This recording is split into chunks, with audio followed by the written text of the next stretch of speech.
Hello students, আমার YouTube channel math এক্সপার্টে সবাইকে স্বাগতম। তোমরা গত ভিডিওতে দেখেছো ক্লাস 6-এর প্রথম অধ্যায় সংখ্যাকে জানার এক্সারসাইজ 1.2 এর 1 থেকে 4 পর্যন্ত অঙ্কগুলি। আজ করব 5 থেকে। 5 নম্বর প্রশ্ন, 6, 4, 2, 7 এবং 3 দ্বারা গঠিত বৃহত্তম ও ক্ষুদ্রতম সংখ্যা দ্বয়ের মধ্যে পার্থক্য নির্ণয় করো। যেহেতু এখানে 5টি অঙ্ক দেওয়া আছে 6, 4, 2, 7, 3, এই 5টি অঙ্ক দিয়ে একটি সংখ্যা গঠন করতে হবে বৃহত্তম এবং একটি সংখ্যা গঠন করতে হবে ক্ষুদ্রতম। বৃহত্তম মানেই তো বোঝা যায় বড়, তার মানে কী করব, সবচেয়ে বড় যেটি এগুলোকে প্রথম লিখবো, তারপর আস্তে আস্তে ছোটোগুলোকে লিখবো। এটা হয়ে যাবে বৃহত্তম সংখ্যা। ক্ষুদ্রতমটা এটা পুরাটা উল্টো হবে।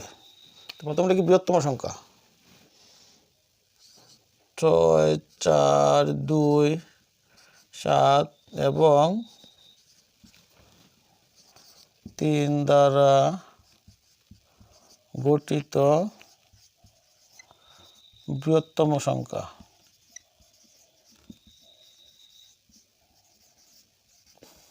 বৃহত্তম সংখ্যা মানে সবচেয়ে বড়টি লিখবো আগে, তারপর আস্তে আস্তে ক্রমশ ছোটোটি লিখবো। সবার বড় কোনটা? এখানে 7, তারপরে কত 6, তারপরে কত 4, তারপরে রয়েছে 3, তারপরে 2। দেখো বৃহত্তম সংখ্যা মানে আমি প্রথম থেকে বলে আসছি যে এইখানে যতটি ডিজিট বা অঙ্ক রয়েছে তার মধ্যে যেটা সবচেয়ে বড়, তারপরে যেটা ছোটো, তারপরে যেটা আরও ছোটো, তারপরে যেটা আরও ছোটো, এইভাবে লিখে লিখে যেতে হবে। এইভাবে বড় বৃহত্তম সংখ্যাটা লেখা হয়। সেম ক্ষুদ্রতম সংখ্যাটা কী হবে? 6, 4, 2, 7 এবং 3 দ্বারা গঠিত ক্ষুদ্রতম সংখ্যা।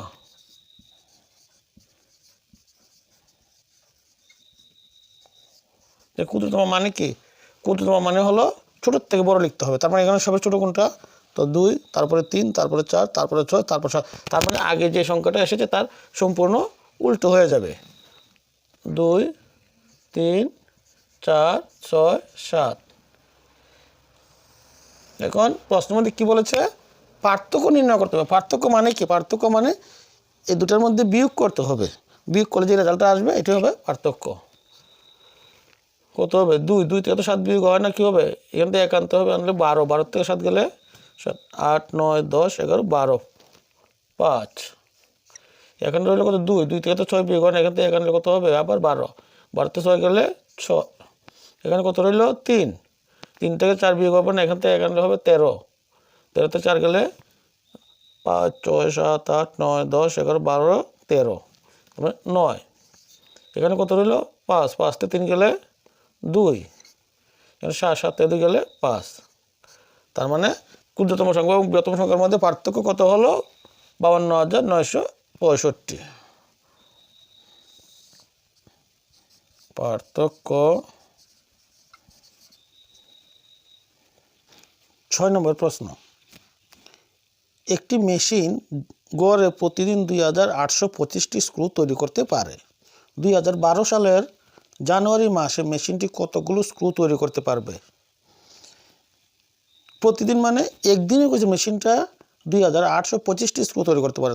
2012 সালের জানুয়ারি মাস মানে পুরো জানুয়ারি মাসে মেশিনটা কতটা স্ক্রু তৈরি করতে পারবে?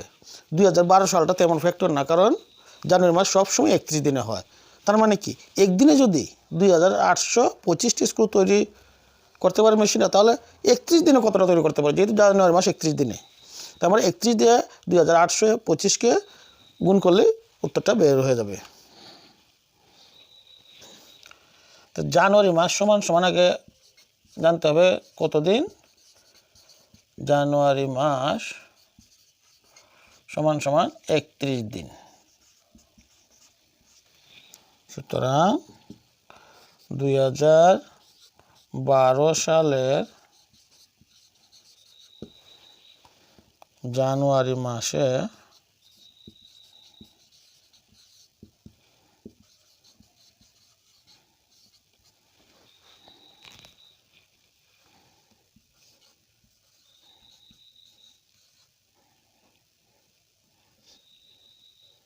মেশিনটি মোট স্ক্রু তৈরি করতে পারবে।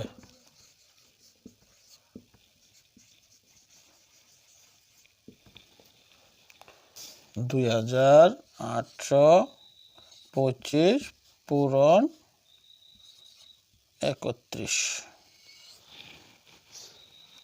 কারণ একদিনে যদি 2,825টি স্ক্রু তৈরি করতে পারে, সুতরাং 31 দিনে বেশি তৈরি হবে। আর বেশি করতে গেলে আমাদেরকে এখানে ইন্টু করতে হবে।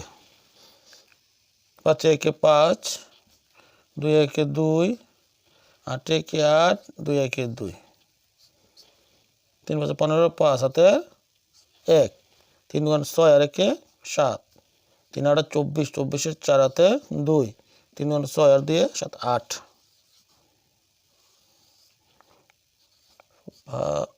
5 5 আর 2 7, 8 আর 7 15, 5 হাতে 1, 4 আর 2 6 আর হাতে রেখে 7 8। তার মানে মেশিনটি জানুয়ারি মাসে মোট 87,575টি স্ক্রু তৈরি করতে পারবে। 7 নম্বর প্রশ্ন, একজন ব্যবসায়ী 78,592 টাকা নিয়ে বাজারে গেল। সে প্রতিটি 1200 টাকা দরে 40টি রেডিও কেনার পর তার হাতে আর কত টাকা থাকবে? প্রথমে কি করতে হবে, আমাদেরকে দেখতে হবে 40টি রেডিওর মোট দাম কত পড়বে। 40টি রেডিওর মোট দামটা যত আসবে তার মেইন টাকার থেকে যদি আমরা 40টি রেডিওর দামটাকে আমরা বিয়োগ করে দিই, তখনই বেরিয়ে যাবে তার কাছে আর কত টাকা থাকবে।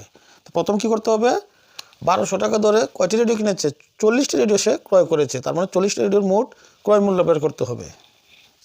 প্রতিটি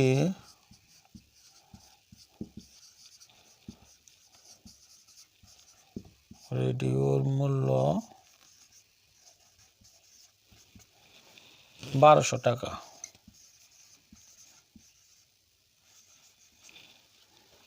সুতরাং 40টি রেডিওর মোট মূল্য মানে 40টা রেডিও কত টাকা দিয়ে মোট কিনেছে। তো 40টা রেডিওর মোট মূল্য কী করে বার করব? 40 দিয়ে 1200কে গুণ করলে 40টা রেডিওর মোট মূল্য বের হয়ে যাবে। 1200 পূরণ 40। শূন্য দিয়ে গুণ করতে সবই শূন্য হবে। 4 0 0, 4 0 0, 4 দুগুণে 8, 4 একে 4, 0 0 0 8 4। তো কত হলো? 40টি রেডিওর মোট মূল্য হবে 48,000 টাকা। ব্যবসায়ী কত টাকা নিয়ে বাজারে গিয়েছিল? 78,592 টাকা। আর তার মোট রেডিওর 40টি রেডিওর মোট মূল্য হলো 38,000 টাকা। তো তার কাছে নিশ্চয়ই আরও টাকা থাকবে। কত টাকা থাকবে? তার যেই টাকাটা নিয়ে বাজারে গিয়েছিল সেই টাকার থেকে যত টাকা খরচ হলো রেডিও বাবদ, সেই টাকাটাকে বিয়োগ করলে তার কাছে কত টাকা থাকবে তা বের হয়ে যাবে। অবশিষ্ট টাকার পরিমাণ,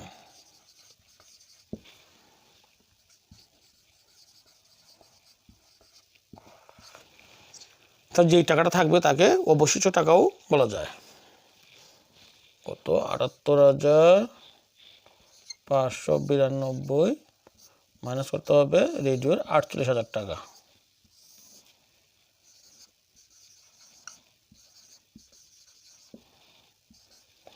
2 9 9 5 5, 8 8 গেলে 0, 7 থেকে 4 গেলে 3। তার মানে 30,500 টাকা তার কাছে আরও থাকবে। 8 নম্বর প্রশ্ন, একটি ছাত্র ভুল করে 56-এর পরিবর্তে 65 দিয়ে 7,236কে গুণ করলো। ছাত্রটি প্রকৃত গুণফলের চেয়ে কত বেশি লিখলো? এখানে প্রকৃত গুণফল মানে কোনটা? গুণ কিন্তু দুইটি হয়েছে, কিন্তু প্রকৃত মানে তোমাকে যে সংখ্যাটা দেওয়া হয়েছে এইটা দিয়ে যাকে গুণ করবে এই দুটার গুণফলটা হলো প্রকৃত গুণফল। কারণ তোমাকে দেওয়া হয়েছে 56 আর তোমার ভুল ক্রমে তুমি কী করেছো? 65 দিয়ে গুণ করে ফেলেছো। তার মানে এটা তোমার ভুল করা গুণ আর এটা প্রকৃত গুণ। কী জন্য প্রকৃত গুণ বলেছি? কারণ এখানে বলা হয়েছে ছাত্রটি প্রকৃত গুণফলের চেয়ে কত বেশি লিখলো।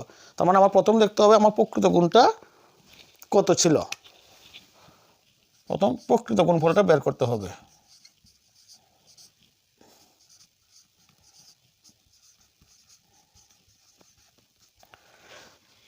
যেহেতু গুণফল বলা হয়েছে আমাদেরকে গুণ করতে হবে। 7,236কে গুণ করতে হবে। প্রকৃত মানে 56 দিয়ে, কারণ আমাদেরকে 56 দিয়ে গুণ করার কথা বলা হয়েছে। 6 6 কত 36, 36-এর 6 হাতে 3, 3 6 18, 18 3 19 20 21, 21-এর 1 হাতে 2, 6 দুগুণে 12, 12 আর 2 তাহলে 14, 14-এর 4 হাতে 1, 6 7 42, 42 আর 1 43। দুই সংখ্যার গুণ করতে গেলে কি করতে হবে? প্রথম যে গুণটা করব তার ডান দিকে প্রথমটা নিচে ক্রস দিতে হবে বা শূন্য দিতে হবে। এখন দ্বিতীয়টা দিয়ে আবার গুণ করতে হবে। 5 6 30, 30-এর 0 হাতে 3, 3 5 15, 15 আর 3 16 17 18, 18 8 হাতে 1, 5 দুগুণে 10, 10 আর 1 11, 11 1 হাতে 1, 5 7 35, 35 আর 1 36। এখন কি করতে হবে? এগুলোকে যোগ করতে হবে। 6 1 8 আর 4 কত 12, 12 2 হাতে 1, 3 আর 1 4, 4 আর 1 5, 6 আর 4 10, 10-এর 0 হাতে 1, 3 আর 1 4। প্রকৃত গুণফলটা কত হলো? 4,05,216। এটা হলো প্রকৃত গুণফল। এখন করব ভুল করা গুণফল। ভুল করা গুণফল মানে গুণটা ভুল হয়নি, আসলে 56 দিয়ে গুণ করার কথা বলা হয়েছে, এটাকে 65 দিয়ে গুণ করা হয়েছে, এটি ভুল করা গুণফল। 7,236-কে গুণ করতে হবে 65 দিয়ে। 5 6 30, 30-এর 0 হাতে 3, 3 5 15 16 17 18, 18 8 হাতে 1, 5 দুগুণে 10 আর 1 11, 1 হাতে 1, 5 7 35 আর 1 36। এখন ডান দিকে নিচে ক্রস দিতে হবে। 6 দিয়ে এখন গুণ করতে হবে। 6 6 36, 6 হাতে 3, 3 6 18 19 20 21, 21-এর 1 হাতে 2, 6 দুগুণে 12 আর 2 14, 14-এর 4 হাতে 1, 6 7 42 আর 1 43। যোগ করলে কত হবে? 0, 6 আর 8, 6 8 যোগ করলে 14 12 14, 4 হাতে 1, 1 2 আর হাতে 1 3, 6 আর 4 যোগ করলে 10, 10-এর 0 হাতে 1, 3 আর 3 6 আর 1 7, 4-এর 4। তার মানে 4,70,340 এটা ভুল করা হয়েছে, আর শুদ্ধটা বা প্রকৃত গুণফলটা হলো 4,05,216। এখন বলা হয়েছে প্রকৃত গুণফল হচ্ছে কত বেশি লিখলো, তার মানে ভুলটার থেকে আমার প্রকৃত গুণফলটাকে বিয়োগ করলে উত্তরটা চলে আসবে, অর্থাৎ প্রকৃত গুণফল হচ্ছে কত বেশি লিখলো বিয়োগ করলে এটা আনসারটা চলে আসবে। 4,70,340 বিয়োগ করতে হবে 4,05,216। উপরটা ছোট ছোট হলে একান্ত হবে 10, 10 থেকে 6 গেলে 4, এখানে 1 গেলে হলো 3, 3 থেকে 1 গেলে 2, 3 থেকে 2 গেলে 1, এটা ছোট, এখান থেকে এখানে 10, 10 থেকে 5 গেলে 5, এখানে রইল কত 6, 6 থেকে 0 গেলে 6, আর 4 থেকে 4 গেলে 0। তার মানে ছাত্রটির প্রকৃত গুণফল হচ্ছে 65,124 বেশি লিখলো। সুতরাং ছাত্রটি প্রকৃত গুণফলের চেয়ে 65,124 বেশি লিখলো। হ্যালো স্টুডেন্টস, আজকে ভিডিও এতটুকুই। আগামী দিন দেখতে পারবে তার পরবর্তী অংশটি। সবাইকে ধন্যবাদ।